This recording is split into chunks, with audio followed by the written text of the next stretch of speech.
Tampang Kabid di BKD Lampung yang aniaya IPDN saat diperiksa polisi. Pegawai Negeri Sipil, PNS, terduga pelaku penganiayaan alumni IPDN menjalani pemeriksaan di Mapolresta Bandar Lampung, Jumat, tanggal 11 Agustus tahun 2023, malam. Adapun sosok yang diperiksa tersebut yakni bernama Denny Rolin Zabara yang merupakan mantan Kabid Pengadaan, Mutasi dan Pemberhentian Pegawai Kantor, Badan Kepegawaian Daerah, BKD Provinsi Lampung. Denny diperiksa sebagai terlapor atas kasus penganiayaan terhadap alumni IPDN di kantor BKD Provinsi Lampung pada Selasa, tanggal 8 Agustus tahun 2023, lalu.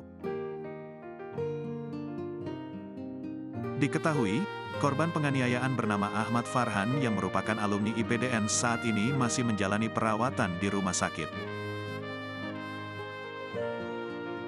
Pemeriksaan terhadap Kabid di BKD Provinsi Lampung ini sendiri dibenarkan oleh Kasat Reskrim Polresta Bandar Lampung, Kompol Denis Arya Putra. Terlapor DRZ memang sudah dijadwalkan untuk menjalani pemeriksaan hari ini, ujar Kompol Denis Arya Putra, Jumat, tanggal 11 Agustus tahun 2023. Denis menjelaskan, pemanggilan terhadap Denny untuk mengetahui secara pasti peristiwa penganiayaan tersebut.